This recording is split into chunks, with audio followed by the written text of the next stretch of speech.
Signal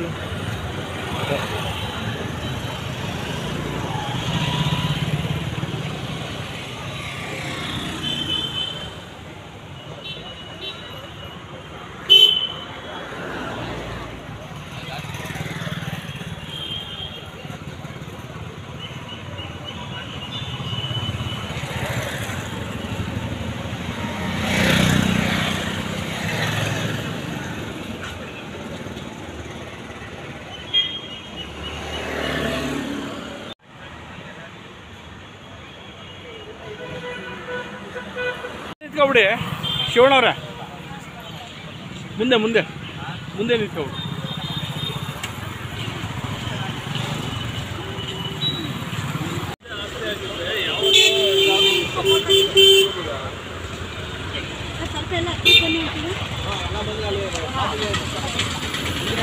ಕಳಿಸ್ತಾರೆ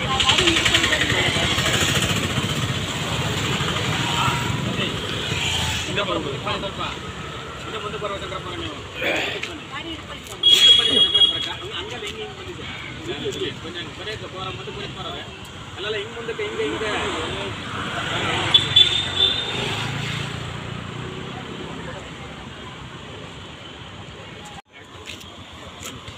ಕಳಿಸ್ಕೊಡ್ತಾರೆ.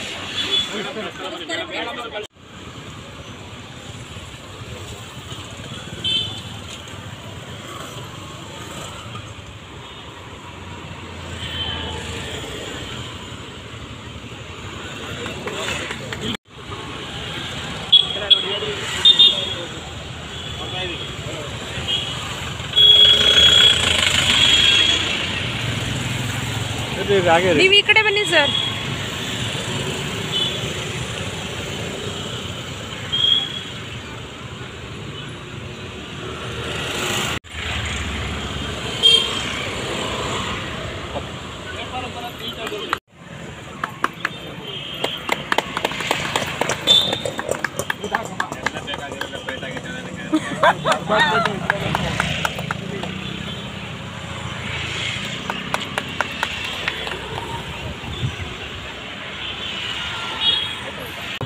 ಹೆಸರೆಲ್ಲ first ಹೇಳಿ sir. Raju ಅಂದ್ಬಿಟ್ಟು ಫಸ್ಟ್ ಪೈಂಟ್ ಕೆಲಸ ಮಾಡ್ತಾಯಿದ್ದೆ. ಅದಾದಮೇಲೆ ಪೈಂಟ್ ಕೆಲಸ ಡೌನ್ ಆಯಿತು, ಬಂದು ವ್ಯಾಪಾರ ಮಾಡ್ತಾಯಿದ್ದೀನಿ. ಇವಾಗ 2 ತಿಂಗಳಿಂದ ಇಲ್ಲಿ ಬಂದು ವ್ಯಾಪಾರ ಮಾಡ್ತಾ ಇರೋದ್ರಿಂದ ಅಣ್ಣ ಬಂದ್ಬಿಟ್ಟು ಒಂದು ಗಾಡಿ ಕೊಡಿಸ್ತೀನಿ, ಹಾಕೊಂಡು ಕ್ಲೀನಾಗಿ ವ್ಯಾಪಾರ ಮಾಡ್ಕೊಂಡು ಹೋಗಪ್ಪ ಅಂತ ಹೇಳಿದ್ರು. ಅವ್ರ ಸಹಾಯದಿಂದ ಇನ್ನು ಇದರಿಂದ ವ್ಯಾಪಾರ ಮಾಡ್ಕೊಂಡು ಹೋಗ್ತೀನಿ. ಯಾರು ಹೇಳಿದ್ರು? ಶಿವಣ್ಣವರು. ಏನಾಗಿದ್ದಾರೆ ಅವರು? ಲಾಯರ್ ಶಿವಣ್ಣವರು. ಕಿಚನ್ ಡೈರಿ ಮರಂ ದೇವಸ್ಥಾನ ಮೇನ್ ರೋಡ್. ಓಕೆ. ಈ ಥರ ಗಾಡಿ ಕೊಡಿಸೋದ್ರಿಂದ ನಿಮಗೆ ಅನುಕೂಲ ಆಗ್ತಿದೆಯಾ? ಅನುಕೂಲ ಆಗ್ತಾ ಇದೆ. ಓಕೆ. ಏನು ಖರ್ಚಾಗುತ್ತೆ ಸರ್ ಅಂಥ ಗಾಡಿ ಕೊಂಡ್ಕೊಳ್ಳೋಕ್ಕೆ? ನಿಮಗೆ ಅದು ನೆರವಾಗ್ತಿದೆಯಾ? ಹ್ಞೂ ಮೇಡಮ್, ನಮ್ಮಂಥ ಬಡವರಿಗೆ ನೆರವಾಗುತ್ತೆ. ಏನು ಸಮಾಜದಲ್ಲಿ ಈಗ ಪ್ರತಿಯೊಬ್ಬರು ಸಹ ಅವರ ಸ್ವಾಭಿಮಾನದ ಬದುಕನ್ನು ಕಟ್ಟಿಕೊಳ್ತಕ್ಕಂಥದ್ದು ಅನಿವಾರ್ಯ ಸಂದರ್ಭ.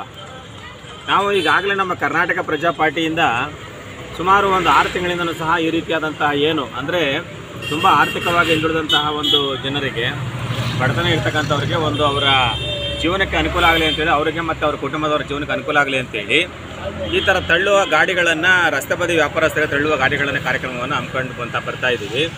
ಹಾಗಾಗಿ ಯಾರ್ಯಾರು ಅರ್ಹರು ಈ ಒಂದು ಗಾಡಿಗಳನ್ನು ಪಡ್ಕೊಳ್ಳೋದಕ್ಕೆ ಯಾರ್ಯಾರು ಅರ್ಹರು ಅಂತೇಳಿ ಗುರುತಿಸಿ ನಾವೇ ಖುದ್ದಾಗಿ ನಮ್ಮ ಪಕ್ಷದ ಪದಾಧಿಕಾರಿಗಳು ಸ್ಥಳೀಯವಾಗಿ ಭೇಟಿ ಕೊಟ್ಟು ಅವ್ರನ್ನ ಪರಿಚಯ ಮಾಡಿಕೊಂಡು ಅವರ ಕುಟುಂಬದ ಹಿನ್ನೆಲೆ ಬಗ್ಗೆ ತಿಳ್ಕೊಂಡು ಈ ರೀತಿಯಾದಂತಹ ಒಂದು ಸೌಲಭ್ಯ ಗಾಡಿಗಳನ್ನು ಕೊಡ್ತಕ್ಕಂಥದ್ದಕ್ಕೆ ನಾವೆಲ್ಲ ಮುಂದಾಗ್ತಾ ಇದ್ದೀವಿ. ಹಾಗಾಗಿ ಏನು ಈಗ ನಮ್ಮ ರಾಜು ಇಲ್ಲೇ ಜನತಾನಗರದಲ್ಲಿ ವಾಸ ಮಾಡುವಂಥದ್ದು, ಸುಮಾರು ನಮ್ಮ ಈ ರೋಡ್ನಲ್ಲಿ JC ಕಾಲೇಜಿನ ರೋಡ್ನಲ್ಲಿ ಸುಮಾರು ವರ್ಷಗಳಿಂದ ಇಲ್ಲೇ ಅವರು ವಾಸ ಮಾಡ್ತದ್ದಾಗಿರೋದ್ರಿಂದ ಇಲ್ಲಿ ಒಂದು 3-4 ತಿಂಗಳಿಂದ ಇಲ್ಲೇ ಅಂಗಡಿನ ಹಾಕ್ಕೊಂಡಿದ್ರು.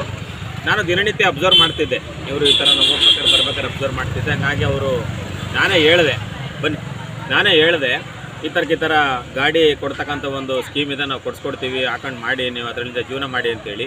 ಅವರು ಖುಷಿಯಿಂದ ಪಾಪ ನಾನು ಹೇಳಿದಾಗ ಖುಷಿಯಿಂದ ಒಪ್ಕೊಂಡು ಕೊಡಿ ಸರ್, ಆಯಿತು, ನಮ್ಗೆ ಗಾಡಿ ಅವಶ್ಯಕತೆ ಅನಿವಾರ್ಯತೆ ಇದೆ, ನಾನು ಬಾಡಿಗೆಗೆ ಗಾಡಿ ತಂದು ಜೀವನ ಮಾಡ್ತಾಯಿದ್ದೀನಿ, ಬಾಡಿಗೆ ಕಟ್ಟೋಕ್ಕಾಗೋದಿಲ್ಲ, ಆಗ ಸಂಪಾದನೆ ಕಡಿಮೆ ಇದೆ ಅಂತೇಳಿ ಮನವಿ ಮಾಡ್ಕೊಂಡ್ರು. ಹಾಗಾಗಿ ನಾವು ಕೂಡ ಅವರ ಕಷ್ಟದಲ್ಲಿ ನೆರವಾಗಬೇಕು. ಮತ್ತು ಪ್ರತಿಯೊಬ್ಬರಿಗೂ ಸಹ ಉದ್ಯೋಗವನ್ನು ಏನು ಈಗ ಸರ್ಕಾರ ವತಿಯಿಂದ ಉದ್ಯೋಗನ ಕೊಡೋಕ್ಕಾಗೋದಿಲ್ಲ. ಹಾಗಾಗಿ ಅವರು ಸ್ವಾವಲಂಬನ ಜೀವನವನ್ನು ಮಾಡಬೇಕು ಅನ್ನೋದಾದರೆ ಸ್ವಯಂ ಉದ್ಯೋಗಗಳನ್ನು ಹುಡುಕಬೇಕಾದಂಥ ಅನಿವಾರ್ಯ ಸಂದರ್ಭ ಇದೆ. ಹಾಗಾಗಿ ಇವತ್ತು ನಮ್ಮ ಪಕ್ಷದ ವತಿಯಿಂದ ಈ ರೀತಿಯ ಗಾಡಿಗಳನ್ನು ವಿತರಣೆ ಮಾಡ್ತಾ ಇದ್ದೀವಿ. ರಾಜುರವರು ಇದರ ಸದುಪಯೋಗವನ್ನು ಪಡಿಸ್ಕೊಂಡು ಮುಂದಿನ ದಿನಗಳಲ್ಲಿ ಅವರ ಕುಟುಂಬದ ಜೊತೆಯಲ್ಲಿ ಒಳ್ಳೆ ರೀತಿಯಲ್ಲಿ ಆಗಲಿ ಅಂತೇಳಿ ನಾನು ಹಾರೈಸ್ತಾ ಇದ್ದೀನಿ. ಓಕೆ. ಎಷ್ಟು ಕೊಟ್ಟಿದ್ದೀರಾ ಸರ್? ಇದೇ ಆರಂಭನ ಏನು? ಈಗಾಗಲೇ ಮೇಡಮ್ ನಾನು ಮೂರು ವರ್ಷಗಳಿಂದನೂ ಸಹ ಸುಮಾರು ಗಾಡಿಗಳನ್ನು ವಿತರಣೆ ಮಾಡ್ಕೊಂಡು ಬರ್ತಾ ಇದ್ದೀವಿ. ಆ ತಾಲೂಕು ಮಟ್ಟದಲ್ಲಿ ಎಲ್ಲೆಲ್ಲಿ ಸಿಟಿ ನಗರ ಪ್ರದೇಶದಲ್ಲಿ ತುಂಬ ಈ ಥರ ಕಷ್ಟದಲ್ಲಿರ್ತಕ್ಕಂಥ ಒಂದು ಕುಟುಂಬಗಳನ್ನು ಗುರುತಿಸಿ ಕೊಡ್ತಿರ್ತಕ್ಕಂಥದ್ದು ಮಾಡಿದ್ದೇವೆ. ಮತ್ತು ಜೊತೆಗೆ ಈಗಾಗಲೇ ನಾವು ಸುಮಾರು 3 ವರ್ಷಗಳಿಂದ ಸುಮಾರು ಒಂದು 35-40 ಗಾಡಿಗಳನ್ನು ವಿತರಣೆ ಮಾಡಿದ್ದೀವಿ ಎಲ್ಲ ಕಡೆನೂ. ಹಾಗಾಗಿ ಮುಂದಿನ ದಿನಗಳಲ್ಲೂ ಸಹ ನಾವು ಯಾರ್ಯಾರು ಅರ್ಹ ವ್ಯಕ್ತಿಗಳಿಂದ ಈ ರೀತಿಯಾದಂತಹ ಒಂದು ತಳ್ಳುವ ಗಾಡಿಗಳನ್ನು ವಿತರಣೆ ಕಾರ್ಯಕ್ರಮವನ್ನು ಹಮ್ಮಿಕೊಳ್ತಾ ಇದ್ದೀವಿ. ಯಾರ್ಯಾರು ಸಂಬಂಧಪಟ್ಟ ಒಂದು ಅಂದರೆ ನಮಗೆ ಗಾಡಿ ಬೇಕು ಅಂತೇಳಿ ಆಸಕ್ತಿ ಉಳ್ತಕ್ಕಂಥ ವ್ಯಕ್ತಿಗಳು ಯಾರೇ ಬಂದು ನಮ್ಮನ್ನು ಸಂಪರ್ಕ ಮಾಡ್ಬೋದು. ನಮ್ಮ ನಗರದ ಅಧ್ಯಕ್ಷರಿದ್ದಾರೆ ಆರ್ ಶ್ರೀನಿವಾಸ್ ಅಂತೇಳಿ, ಅವರನ್ನು ಭೇಟಿ ಮಾಡಿ ಸಂಪರ್ಕವನ್ನು ಮಾಡ್ಬೋದು. ಅವರ ಕಾಂಟ್ಯಾಕ್ಟ್ ನಂಬರನ್ನು ನಾವು ಕೊಡ್ತಕ್ಕಂಥದ್ದನ್ನು ಮಾಡ್ತೇವೆ. ಕಾಂಟ್ಯಾಕ್ಟ್ ಮಾಡಿ ಈ ಥರ ಗಾಡಿಯ ಸೌಲಭ್ಯಗಳನ್ನು ಪಡಿತಕ್ಕಂಥ ಒಂದು ಕೆಲಸವನ್ನು ಮಾಡ್ಕೋಬೋದು. ಓಕೆ. ಸರ್ಕಾರದಿಂದ ಈ ಥರ ಕೊಡ್ತಾ ಇಲ್ವಾ ಸರ್? ನೀವು ಕೊಟ್ಟಿರೋದು ಏನು? ಮೇಡಮ್, ಸರ್ಕಾರದ ವತಿಯಿಂದ ಈಗ ತಾವು ನೋಡ್ತಾ ಇದ್ದೀರಿ, ಎಲ್ಲೆಂದರೂ ಸಹ ಭ್ರಷ್ಟಾಚಾರ ತುಂಬಿ ತುಳುಕ್ತಾ ಇದೆ. ಶ್ರೀಸಾಮಾನ್ಯನ ಒಂದು ಜೀವನಕ್ಕೆ ಕಷ್ಟವಾಗ್ತಕ್ಕಂಥ ರೀತಿಯಲ್ಲಿ ಇವತ್ತು ವ್ಯವಸ್ಥೆ ಇದೆ. ಹಾಗಾಗಿ ಸರ್ಕಾರ ಎಲ್ಲ ಒಂದು ಕಡೆಯಿಂದ ಅವರು ಕೊಡ್ತಕ್ಕಂಥ ಕಾರ್ಯಕ್ರಮಗಳಿವೆಲ್ಲ ಇವು ಬಡವರ ಒಂದು ಅಭಿವೃದ್ಧಿಗೋಸ್ಕರವಾಗಿ ಈ ರೀತಿಯಾದಂತಹ ಒಂದು ಒಳ್ಳೆ ಹೊಸ ಸ್ಕೀಮ್ಗಳನ್ನು ಹಾಕ್ಕೊಂಡು ಆ ಸ್ಕೀಮ್ಗಳಲ್ಲಿ ಬಡವರಿಗೆ ಅನುಕೂಲ ಆಗೋ ರೀತಿಯಲ್ಲಿ ಒಂದು ಗಾಡಿಗಳನ್ನು ಕೊಡ್ತಕ್ಕಂಥದಕ್ಕೆ ಮುಂದಾಗಬೇಕು.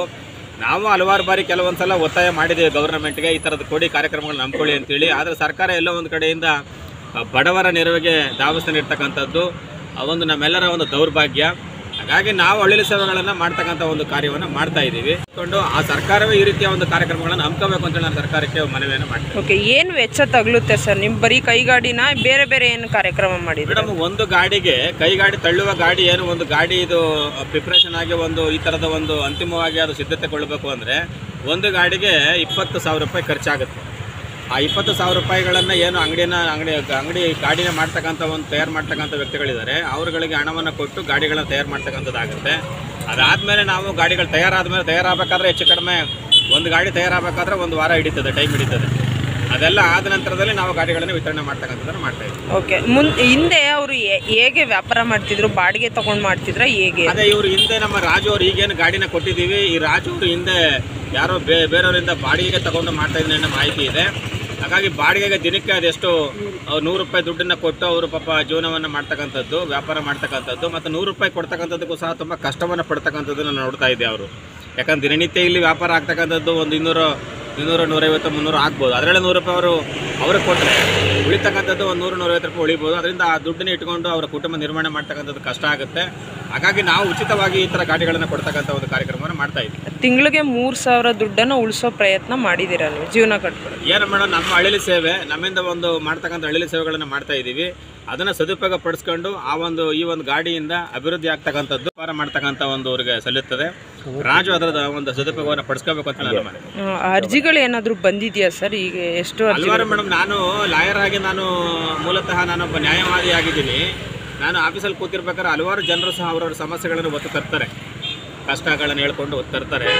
ಹಾಗಾಗಿ ನಾವು ಸರ್ಕಾರಕ್ಕೆ ಈ ವಿಚಾರಗಳನ್ನು ಹಲವಾರು ಬಾರಿ ನಿವೇಶನಗಳು ಕೊಡ್ತಕ್ಕಂಥದ್ದಿರ್ಬೋದು, ಈ ಗಾಡಿಗಳನ್ನು ವಿತರಣೆ ಮಾಡ್ತಕ್ಕಂಥದ್ದಿರ್ಬೋದು, ಮತ್ತು ಇನ್ನೂ ಕೆಲವೊಂದು ಸ್ಕೀಮ್ಗಳೆಲ್ಲ ಇದೆ. ಆ ಸರ್ಕಾರ ಸ್ಕೀಮ್ಗಳನ್ನು ಶೀಘ್ರಗತಿಯಲ್ಲಿ ವಿಲೇವಾರಿ ಮಾಡಿ ನಿಜವಾಗಲೂ ಸಹ ಅರ್ಹ ಫಲಾನುಭವಿಗಳಿಗೆ ಈ ಥರದ ಕಾರ್ಯಕ್ರಮಗಳಲ್ಲಿ ಹಮ್ಮಿಕೊಂಡು ಅವ್ರಿಗೆ ಅನುಕೂಲ ಮಾಡಿಕೊಡಿ ಅಂತ ಮನವಿಯನ್ನು ಮಾಡ್ಕೊಂಡಿದ್ದೀವಿ. ಆದರೂ ಸಹ ಸರ್ಕಾರ ಯಾವತ್ತೂ ಕೂಡ ಶ್ರೀಸಾಮಾನ್ಯನ ಪರವಾಗಿ ಇರ್ತಕ್ಕಂಥ ನಾವೆಲ್ಲೂ ಸಹ ನೋಡಿಲ್ಲ. ಬಡವರಿಗೆ ಈ ಯೋಜನೆಗಳ ಬಗ್ಗೆ ಮಾಹಿತಿ ಇಲ್ವಾ? ಏನೂ ಇಲ್ಲ, ಸರ್ಕಾರ ಸಪೋರ್ಟ್ ಮಾಡ್ತಾ ಇಲ್ವಾ ಅಂತ? ಇಲ್ಲ ಮೇಡಮ್, ಬಡವರುಗಳಿಗೆ ಈ ಯೋಜನೆಗಳ ಬಗ್ಗೆ ಮಾಹಿತಿ ಇದೆ. ಮಾಹಿತಿ ಇದ್ದು ಹಲವಾರು ಬಡ ಜನರು ಹೋಗಿ ಅರ್ಜಿಗಳನ್ನು ಸಹ ಸಂಬಂಧಪಟ್ಟ ಕಚೇರಿಗಳು ಸಲ್ಲಿಸಿದ್ರು ಸಹ ಅವರು ಯಾವುದೇ ರೀತಿಯಲ್ಲಿ ಸರ್ಕಾರದವರು ಬಡವರ ಜೊತೆಗೆ ಅವ್ರಿಗೆ ಕಷ್ಟಕ್ಕೆ ಸ್ಪಂದಿಸದಿರ್ಬೋದು, ಅವರ ಒಂದು ಮನವಿಗೆ ಹೋಗೊಡ್ತಕ್ಕಂಥದ್ದಿರ್ಬೋದು, ಯಾವುದೇ ರೀತಿ ಆಗ್ತಾ ಇಲ್ಲ.